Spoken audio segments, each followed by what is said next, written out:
মাননীয় speaker please,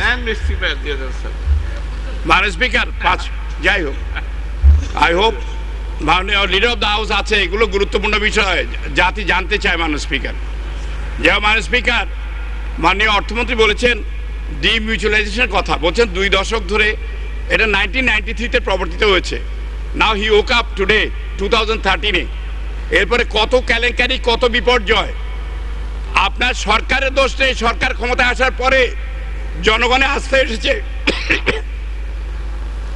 share বাজার উঠে 8,991-তে গিয়েছে। উনি এই মাননীয় অর্থমন্ত্রী বাবা নিয়েছেন, he took all the credit, I have done it. আর যখন নিম্নগতি, যখন ধস নামলো, উনি বললেন যে শেয়ার বাজার একটি ফটকা বাজার। What a shame. মাননীয় স্পিকার, শেয়ার বাজার, this capital market is one of the pillars of the capitalist economy. সেই বাজার অর্থনীতি, সেই বাজার অর্থনীতিতে দেশ চলে, পুঁজিবাদী অর্থনীতি দিয়ে আজকে সারা বিশ্ব চলে। মাননীয় অর্থমন্ত্রীতে জানেন না, উনি জানবেন কোত্থেকে? উনি তো সাহিত্য বিশারদ, উনি কবিতা লেখেন, কবিতা পড়েন, কল্পলোকে বাস করেন, বাস্তবে নেই। মাননীয় স্পিকার, আমি বিব্রত বোধ করি, ওনাকে সম্মান করি ব্যক্তিগতভাবে, কিন্তু এই কথাগুলো না বললে আমার দায়িত্ব পালন হবে না। মাননীয় স্পিকার, মাননীয় স্পিকার, যদি if you had any clue to the economy, if you had any knowledge of the economic theories, তাহলে এই কথা উনি বলতে পারতেন না। ফটকা বাজার, সেই ফটকা বাজার যেদিন বলেছে, তারপরে আরো ধস নেমেছে, আরো ধস নেমেছে। মাননীয় স্পিকার, তো কাজেই এগুলো কোনো ঠাট্টার কথা নয়। এই সরকারের অনেক ভালো কাজে সরকার করেছেন, কিন্তু কিছু কতিপয় মন্ত্রীর কারণে সরকার আজকে অনেক দুর্নামের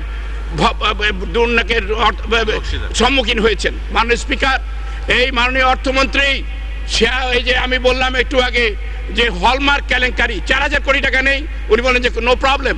নট অনলি দ্যাট, উনি আবার বলছে তাদের লোকসান কাভার করার জন্য ওদেরকে আরো টাকা দেবেন। What is this? That is not লোকসান, জালিয়াতি, ডাকাতি। আপনি ডাকাতকে আবার অর্থায়ন করবেন?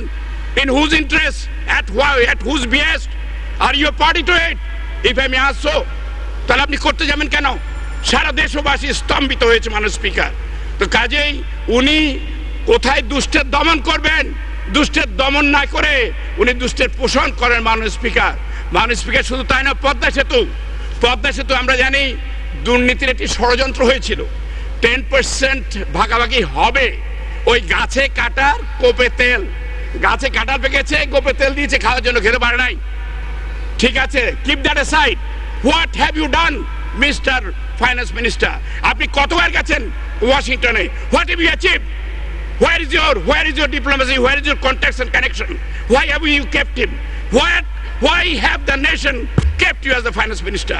আপনি $1.2 billion আপনি বিশ্বব্যাংক আনতে পারলেন না, যেই কারণে জাইকার 0.4 বিলিয়ন, আপনার এডিবির 0.4 billion, another 0.4 billion from the Islamic banks, কিছুই আসেনি। এখন মাননীয় প্রধানমন্ত্রীর উপরে চাপ, উনি দেশবাসীকে আশ্বস্ত করেছেন আমরা নিজস্ব অর্থায়নে এই সেতুটি নির্মাণ করব। মানুষকে করা যাবে, কিন্তু আপনার টাকা তো ছিল at the lowest interest rate. You failed to get that, Mr. Finance Minister. আমি আগেও এই মাননীয় অর্থমন্ত্রীর অপসারণ দাবি করেছিলাম। এখন সরকারের শেষ বেলা, আমি তার অপসারণ দাবি করব না, তবে পরম করুণাময় রাব্বুল আলামিনের কাছে আমি দোয়া করি মাননীয় অর্থমন্ত্রী যেন বাকি সময়টুকু ধীর স্থিরে, উনি একজন অস্থির মানুষ, উনি অস্থির মানুষ, he is not stable, he jumps around everywhere. মাননীয় speaker, I am sorry to say this, he is a very respectable man, he is my senior, কিন্তু উনি, I hope and pray to almighty Allah, যে উনি ধীর স্থিরভাবে বুদ্ধিমত্তার সাথে বাকি সময়টুকু ওই সরকারের উনি অর্থ মন্ত্রণালয়ের দায়িত্ব তার পালন করবেন। মাননীয় স্পিকার,